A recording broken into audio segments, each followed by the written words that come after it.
engage with Somaliland not as an extension of another political entity. hal sano kadib waxaa magaalada Nairobi kulan heerkiisu sareeyo ku yeeshay diblomaasiyiinta caalamiga ah ee fadhigood yahay wadanka Kenya iyo wafdi uu hogaaminaya madaxweynaha Jamhuuriyadda Somaliland Mudane Cabdiraxmaan Maxamed Cabdulaahi Cirro. kulankan waxa uu ku qotomaa diblomaasiyad iyo wada shaqayn dhinacyo badan leh. madaxweynaha Somaliland oo si mugla ugu warramay xubnaha beesha caalamka ee uu la kulmay ayaa qodob waxa uu sharaxay waxa xukuumaddiisu ay qabatay intii xilka ay haysay. madaxweynaha Somaliland waxa hadalkiisa uu ku bilaabay Excellencies, ambassadors, mudanayaal iyo marwooyin, safiirada, madaxda ergada diblomaasiyadda, wakiilada hay'adaha caalamiga ah, development partners, saaxiibada horumarinta iyo marti sharafta kale ee qiimaha leh. good morning. subax wanaagsan dhammaantiin. It's both a pleasure. farxad iyo sharaf weyn ayay ii tahay inaan mar kale idinku soo dhaweeyo kulankan muhiimka ah. I thank waxaan each idinka mahad celinayaa sida joogtada ah ee aad ula shaqaysaan dawladda iyo shacabka Jamhuuriyadda Somaliland people of the Republic of Somaliland iyo sida aad uga soo qayb gasheen and for your presence wada xaajoodkan muhiimka at ah. this important dialogue. markii aan kal hore idinkula hadlay madashan When I addressed many of you markaasoo ahayd xilligii xilka aan la wareegay, forum shortly after assuming office, dawladdu waxay ku jirtay our bilowgii government shaqadeeda. was only beginning its work. waxaan markaas idinla wadaagay I spoke then of our determination sida ay nooga go'an tahay adkaynta nabadda, xoojinta hay'adaha dawladda iyo in kalsoonidii shacabka Somaliland nagu maamuuseen aanu u bedelno horumar qaran. the confidence placed in us by our people into a tangible national progress. maanta Today, waxaan halkan idinku imi I retain not merely to restate those commitments, inaan dib u xaqiijiyo ballanqaadyadii aan sameeyey iyo in aan idinla the wadaago progress horumarka we have aanu made, gaadhnay iyo caqabadaha aanu the riixayno challenges ee we weli hor continue yaalla to confront, iyo iskaashiga aan idinka the baahannahay partnership we see. si aanu hore ugu soconno inagoo wada jirna. forward. mudnaanta ugu horreysa ee One of xukuumaddaydu the first priorities waxay ahayd nabad lagu soo dabaalo of my bariga gobolka Sool. government was the restoration of peace in eastern Sool.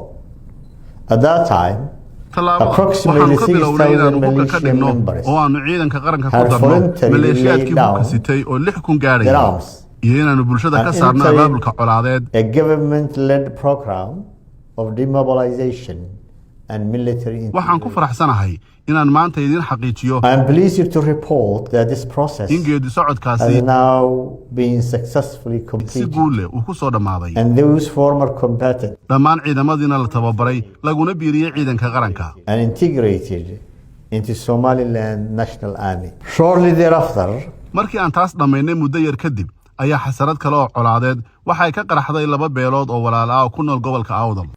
a separate conflict emerged in Awdal region between two major communities. Through sustained government dawladda, engagement, odayaasha dhaqanka traditional leadership and inclusive dialogue iyo dhinacyada kale ee bulshada ayaa si wada jir uga shaqeeyey under control. waxaana lagu guulaystay in xaaladda la dejiyo. A government-sponsored reconciliation peace conference shir dib u heshiisiina oo dawladdu ay maalgelisay ayaa hadda ka socda degmada Geerisa, was currently underway in Garissa. taas oo markhaati u ah dhaqanka soo jireenka ee Somaliland ee ku dhisan wada hadal, is-afgarad iyo is-ixtiraam.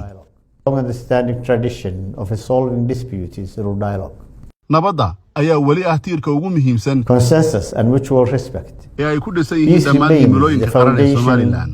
upon which every other national objective must reset. I'm glad that the conference has been concluded in understanding and in positive results to consolidate the peace in the region. markii ugu horeysay ee aan idinla When kulmay I first met you, I outlined our four strategic priorities. waxaan soo bandhigay 4 mudnaanood oo istiraatiiji ah oo hagaya qorshaha horumarinta Somaliland. waxay kala ahaayeen horumarinta xoolaha, beeraha, kalluumaysiga iyo tamarta la cusboonaysiin karo.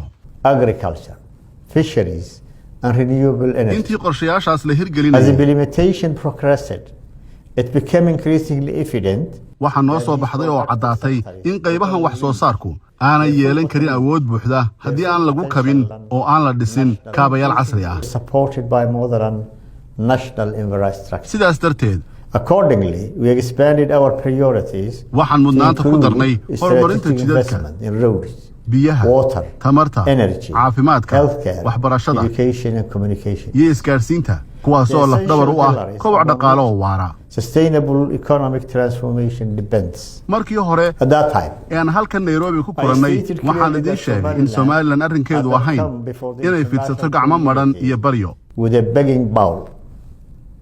I reconfirm that position today. maanta halkii ayaan taaganahay oo waxaan ku celinayaa isla mowqifkaasi. We seek partnership, waxaanu doonaynaa iskaashi, not dependency. ma doonayno ku tiirsanaan. waxaanu doonaynaa maalgashi, We seek investment, balse ma doonayno sadaqo. not charity. waxaanu doonaynaa And above all, we seek xiriir ku dhisan ixtiraam, dana wadaag iyo mas'uuliyad la wada leeyahay. shared interests and common responsibilities. mudanayaal iyo marwooyin, Excellencies. hal sano iyo 7 bilood kadib 1 year and 7 months later, I stand before you waxaan maanta halkan u to joogaa account for what has been achieved. inaan xog idinka siiyo dhab ahaan wixii qabsoomay. guulaha ugu waaweyn waxaa ka mid ahaa Among the most consequential developments in aan aqoonsi helnay during this period has been the international recognition of Republic of Somaliland by the State of Israel. oo dowladda on 26 Israa'iil December ay aqoonsatay Jamhuuriyadda Somaliland 2025. The recognition extended 26 December 2025 taasi oo noqotay aqoonsigii ugu horreeyay ee Somaliland ay ka hesho dal xubin buuxda ka qaramada midoobay muddo ka badan 35 sannadood. by the member state of the United Nations in over 35 years. arrintani uma ahayn oo kaliya guul diblomaasiyadeed. For the people of Somaliland, this was not merely a diplomatic milestone. waxay ahayd xaqiijin rasmi ah oo ku saabsan It was the affirmation of reality markhaati furka xaqiiqada Somaliland ay dhistay isla markaasina dadkeedu ay difaaceen over more than 3 decades. muddo ka badan 30 sano. The response from the parties of the international community was mixed. markii la aqoonsaday Somaliland falcelinta beesha caalamku way isku jirtay oo waa ay kala duwaneyd. qaar way soo dhaweeyeen halka qaar kalena ay walaac ka muujiyeen. While some welcomed this historic development, others expressed reservations, even though many of the same countries inkasta oo dalalkaasi qaarkood ay xiriir diblomaasiyadeed oo dheer ay la lahaayeen Israa'iil. with respect, differing perspectives, waxaan ixtiraamaynaa aragtiyaha kala duwan ee beesha caalamka. in our conviction that Somaliland's sovereign status hase yeeshee waxaanu ku adkaysanaynaa in Somaliland ay mudan tahay aqoonsi ku salaysan xaqiiqooyinka muuqda ee dunida ay tustay. democratic governance, dimuqraadiyadda peaceful transfers of iyo power, awood isku wareejinta nabdoon, functioning institutions, hay'adaha dowladda ee shaqaynaya, amni la isku halayn kariyo doorka muuqda ee ay ka qaadato xasiloonida gobolka, responsible security, and regional stability. Recognition is not aqoonsigu the conclusion of our journey. ma aha dhammaadka safarka It yaga, is the natural consequence balse waa natiijada dabiiciga ah ee ka soo baxday wixii Somaliland ay muddada dheer dunida u bandhigaysay. consistently demonstrated. mudanayaal iyo marwooyin, Excellencies, nabaddu peace remains the first priority weli still waxay noo tahay mudnaanta koowaad ee dowladda. of my government. waxaanu sii wadaynaa We continue to pursue a Somaliland own solution xalka nabadeed ee Somaliland ay ku wajahayso arrimihii colaadda ee laascaanood. xalkaasi waxa uu ku dhisan yahay wada hadal, dib u heshiisiin iyo is-afgarad qaran. to the conflict in Las Anod through dialogue, reconciliation, and national hase consensus. ahaatee iskama indhatirayno faragelinta isa soo taraysa ee dowladda federaalka Soomaaliya ay ku hayso arrimaha Somaliland. At the same time, we cannot ignore the increasing destabilizing role played by the federal government of Somalia. dowladda Soomaaliya Rather than addressing the significant halkay xoogga political saari lahayd security caqabadaha and siyaasadeed, humanitarian challenges amni iyo bani'aadanimo confronting its own citizens, ee ka jira gudaha it has too Soomaaliya, often chosen to externalize its internal difficulties. waxay marar badan isku dayday inay dhibaatooyinkeeda gudaha u weeciso arrimaha Somaliland by intervening Somaliland internal affairs. qaar ka mid ah saaxiibadayada beesha caalamka Some of our international partners continue to encourage ayaa weli nagu dhiirigelinaya the resumption of dialogue between Somaliland and Somalia. inaanu dib u bilowno wada hadalladii Somaliland iyo Soomaaliya. We have demonstrated our willingness to engage. marar badan In such ayaanu dialogue muujinay before. diyaargarowga arrintaasi. We indeed, waxaanu wada hadallada uga qayb we galnay did so repeatedly in good si faith niyad wanaag iyo and mas'uuliyad at leh. considerable practical costs. nasiib darro, Unfortunately, several of the limited but meaningful agreements reached heshiisyo during kooban those balse muhiim engagements ahaa oo la gaadhay were subsequently violated by Somalia. markii dambe waa la jabiyey. The management of civil waxaa aviation tusaale cad u ah maamulka hawada and iyo duulista airspace rayidka ah remains a oo laga clear heshiiyey. and contemporary example. hase ahaatee axdigii waa laga baxay. We therefore respectively ask sidaas darteed our international partners waxaan saaxiibada caalamka ka codsanaynaa inaanay dhiirigelinin wada hadal oo kaliya balse ay sidoo kale dhiirigeliyaan fulinta heshiisyadii hore loo gaadhay. International partners not simply to encourage dialogue but also to encourage Somalia the compliance with agreements already reached. wada hadal waara During dialogue waxa uu ku dhisan yahay kalsooni, requires mutual respect, is-ixtiraam iyo fulinta ballanqaadyada. of commitments and confidence that agreements will be honored. mudanayaal iyo marwooyin Excellencies. maalgashiga kaabayaasha dhaqaalaha ayaa si joogta u National socda infrastructure continue to gather momentum. annagoo adeegsanayna inta badan khayraadka iyo jeebkayaga. Using primarily domestic resource, waxaa gabagabo ku dhow the Porama Bakir Road dhismaha wadooyinka Boorame iyo Baki iyo Hargeysa Balugubadle. and Hargeysa Balugubadle Road close to completion. sidoo kale waxaa socda Construction continues to Lowyacado Saylac Porama corridor dhismaha with wadada support Lawyacada Saylac iyo Boorama iyadoo taageero laga helay Beesha Caalamka. from our development partners. dhanka kale ballaarinta wadada Hargeysa ina guuxa ayaa si wanaagsan u socota. Inaguha Road is progressing steadily. mustaqbalka dhow laba mashruuc ayaa mudnaanta ugu sarreysa noole wadada Burco Oodweyne Hargeysa iyo wadada Ceelgaaba Maydh. Burco Oodweyne Hargeysa corridor and Ceelgaaba Maydh Road as well. labadan mashruuc These projects are waxay muhiim u yihiin national cohesion, isku xidhka qaranka, regional commerce kobaca ganacsiga iyo horumarka dhaqaalaha. and economic inclusion. Somaliland Somaliland stands ready to contribute significantly to their financing and implementation. waxay diyaar u tahay inay qayb weyn ka qaadato maalgelinta iyo hirgelintooda. Excellence. mudanayaal iyo marwooyin Energy remains central to our economic transformation. tamartu waa tiirka isbeddelka dhaqaale ee Somaliland. For many years, Somaliland has endured some of the highest muddo dheer dadkayagu waxay bixinayeen qiimaha korontada ugu sarreeya dunida taasoo caqabad ku an ahayd obstacle to industrial development, warshadaha, private investment, maalgashiga and household welfare. iyo nolosha shacabka. My government has already reduced the electricity cost dowladdu waxay hoos u dhintay qiimaha korontada magaalooyinka waaweyn. for urban cities from qiimahaasi waxaa laga soo approximately dejiyey 80 cents ku dhowaad 80 senti 59 cents per kilowatt. halkii kilowatt. Berbera, magaalada Berbera waxaa qiimuhu gaadhay 20 senti taasoo ka dhalatay maalgashi guulaystay oo dhinaca tamarta la cusboonaysiin kara ah.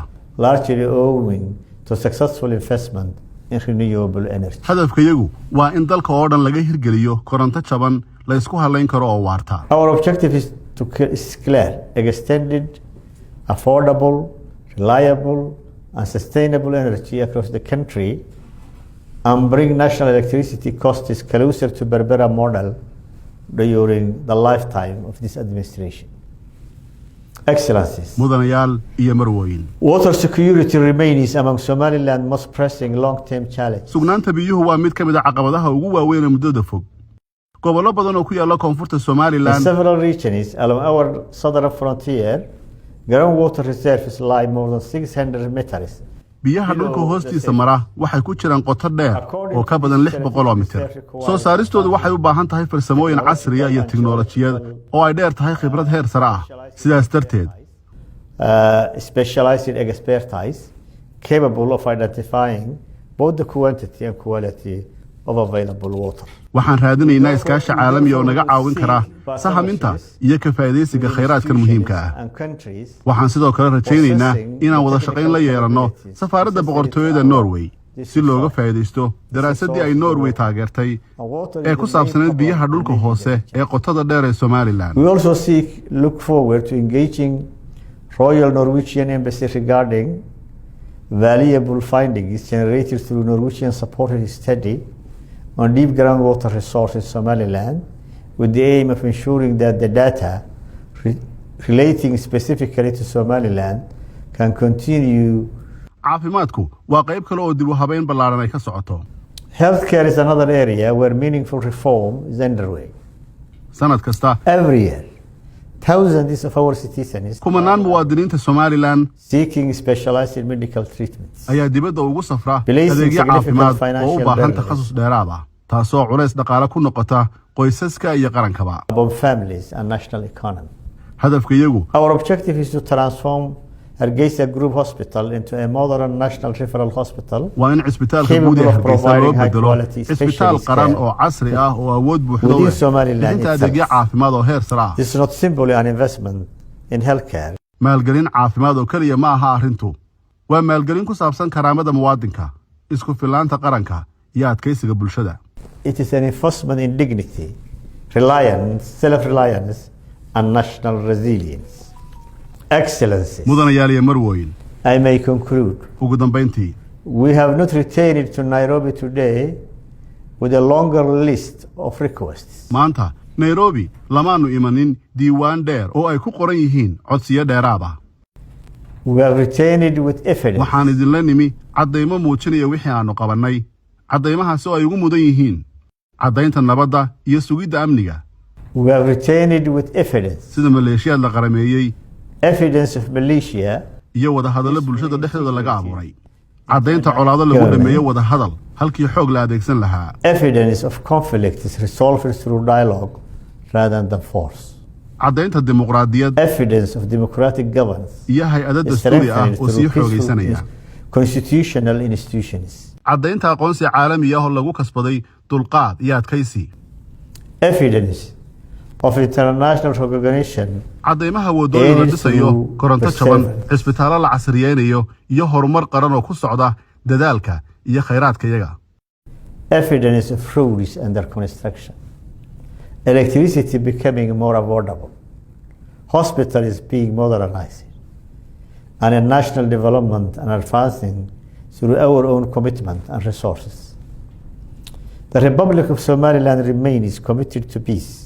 jamhuuriyadda Somaliland waxa weligeed ka go'an nabadda, dowlad wanaagga, xasiloonida gobolka iyo iskaashi wax ku ool ah oo caalami ah. Responsible governance and regional stability and constructive international engagement. waxa kaliya ee aanu saaxiibada beesha caalamka ka codsanayno waa codsigii hore ee aan idiin soo jeediyey oo aan ku celinayo mar What kale. we ask our friends is the same request I made when I first addressed this forum. Engage with Somaliland not as an extension of another political entity, ula macaamila Somaliland sidii dal madax bannaan oo mas'uul ah, but as a responsible and capable sovereign partner. oo aan cid kale u daba fadhiyin siyaasadda, awoodna u leh inuu wax ku biiriyo nabadda, amniga, barwaaqada iyo horumarka waara ee aanu wada leenahay. Together, let us build partnerships founded not on assumption, aan wada dhisno iskaashi ku salaysan waxqabad dhaba, kalsooni iyo mas'uuliyad la wada leeyahay. but on demonstrated commitment. waa mahadsantihiin. I thank you, every one of you. May God bless Republic of Somaliland and may He bless our partnership. Thank you very much.